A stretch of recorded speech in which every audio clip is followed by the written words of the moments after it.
Assalamualaikum, salam bahagia kawan-kawan semua. Saya sekarang sedang melawat di sebuah kuil ataupun wat yang berusia lebih 460 tahun. Iaitu awat ini dibina waktu kerajaan Patani masih gilang gemilang, masih waktu itu masih merdeka lagi. Okey, iaitu zaman akhir zaman Ayutthaya. Dan sekarang semua kawan-kawan saya nak tunjukkan wat ini.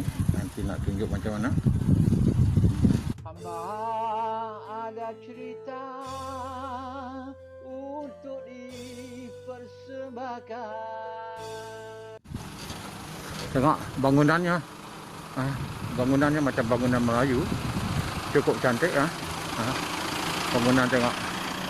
Bangunan pun bangunan seperti dengan Masjid Teluk Manuk ataupun masjid-masjid tua di Kelantan dan Terengganu. Tengok macam usianya lebih daripada 400 tahun. Iaitu waktu zaman petani masih gilang gemilang. Waktu masih petani sebelum jatuh di tangan Siam lagi. Apa yang saya sebut di sini adalah sebenarnya hipotesis kerana belum ada maklumat dan fakta yang jelas mengenai kuil yang didakwa berusia 460 tahun ini. Tetapi seorang kawan saya yang merupakan orang Buddha tapi dia mengaku dirinya merupakan Melayu Buddha atau berasal orang Melayu. Dia memberitahu saya bahawa wat ini ataupun kuil ini adalah dibina oleh orang Melayu Buddha, iaitu ketika orang Melayu masih beragama Buddha pada zaman petani dulu. Ya, kalau kita ikut sejarah memang ada banyak kuil orang Buddha di selatan Thailand ini sebenarnya berasal kuil orang Melayu Buddha. Seperti dengan kuil Shanghai yang terletak di Kok Po Patani. Ia merupakan kuil yang dibina oleh orang Melayu kira-kira 300 tahun yang lalu.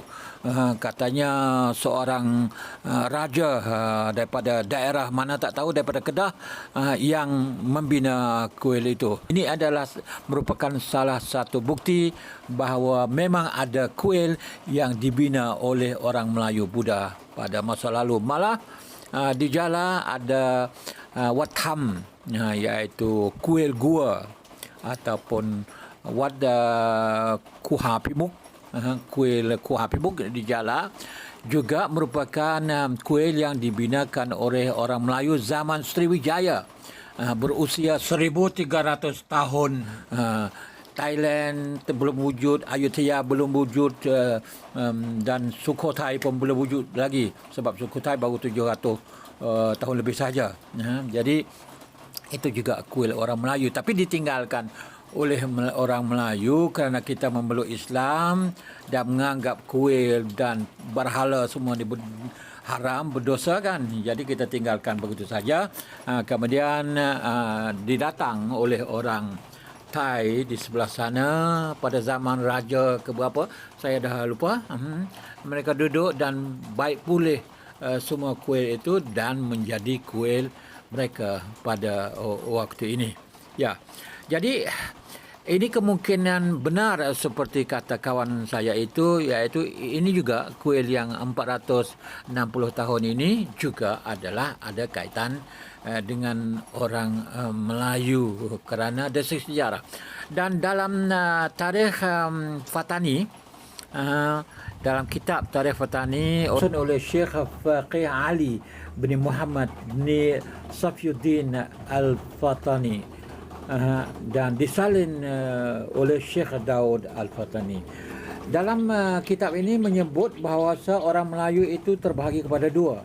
Satu, Melayu beragama Islam dipanggil Melayu Islam, dan satu lagi Melayu yang beragama Buddha dipanggil Melayu Buddha. Saya baca satu parah daripada kitab ini. Syahadan adapun orang Arab dan Parsi sangat takut kepada harimau.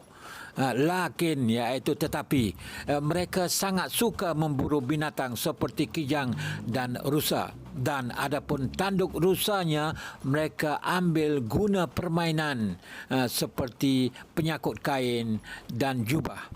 Dan orang-orang Buddha itu makan babi, maka sesetengah orang itu tukar babi dengan kijang, kerana orang Buddha itu sangat-sangat sukalah kepada babi, dan orang Melayu Islam itu benci kepada babi sebab haram dan suka khianat kepada tanaman-tanaman orang-orang Melayu Islam. Jadi waktu itu mula berbantahan di antara orang-orang Melayu Islam dengan orang-orang Melayu Buddha di dalam negeri Patani. Maka adalah pakaian orang Melayu Buddha dengan orang Melayu Islam itu boleh perhatinya pada dua perkara, yakni orang Melayu Islam pakai kain dan bawa beliung, dan orang Melayu Buddha itu orang-orang gelarkan orang berhala, kerana orang-orang itu pakai tali leher dan gantung gambar tembaga atau perak atau besi daripada berhala, iaitu Tuhan agama Buddha. Ya, jadi bahasa memang bahasa lama. Begitulah saya baca apa yang terdapat dalam kitab satu para saja. Ni nak membuktikan memang pada masa lalu memang orang Melayu itu terbahagi kepada dua, seperti disebut oleh Syekh Faqih Ali bin Muhammad bin Safiyuddin Al-Fatani dan Syekh Daud Al-Fatani. Jadi ini boleh kita katakan dari segi hipotesis sahaja bahawa betul seperti dakwa kawan saya itu. Dan lihat kepada bangunan kuil ini juga dibina dalam bentuk seperti dengan bangunan seni bina Melayu.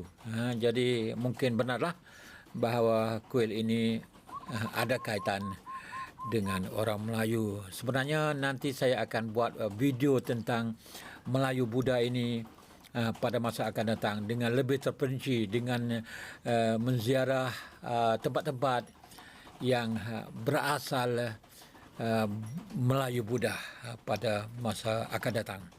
Kini boleh dikatakan orang Melayu Buddha di selatan Thailand, di Patani Jala Narathiwat, sudah terhapus dan pupus.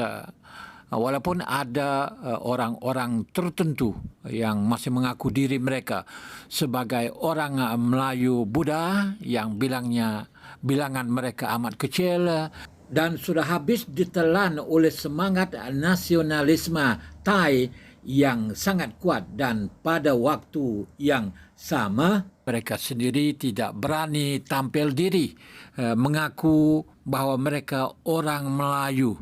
Dengan sejelas-jelasnya tidak berani mereka melakukan perkara itu kerana takut akan diboikot, akan ditinggalkan oleh majoriti orang Thai beragama Buddha di selatan Thailand. Pada waktu yang sama, mereka juga tidak diterima oleh orang Melayu beragama Islam. Malah orang Melayu beragama Islam tidak tahu sama sekali, malah tidak peduli sama sekali tentang orang Melayu Buddha ini.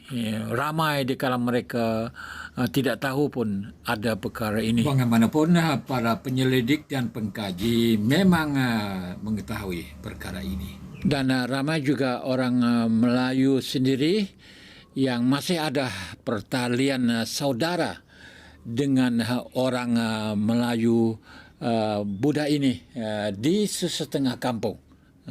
Ada pertalian itu dan mereka masih pergi mari, tapi dengan keadaan yang terbatas dengan sebab kekacauan yang berlaku di Patani, di Jala Narathiwat dan 4 daerah di Songkhla ini menyebabkan mereka berasingan dan berjauhan serta putus hubungan antara satu sama lain. Okey, setakat ini sahaja 5 minit plus kali ini, dan insyaAllah kita berjumpa lagi di bahagian akan datang. Terima kasih kerana menonton. Sekian, wassalam.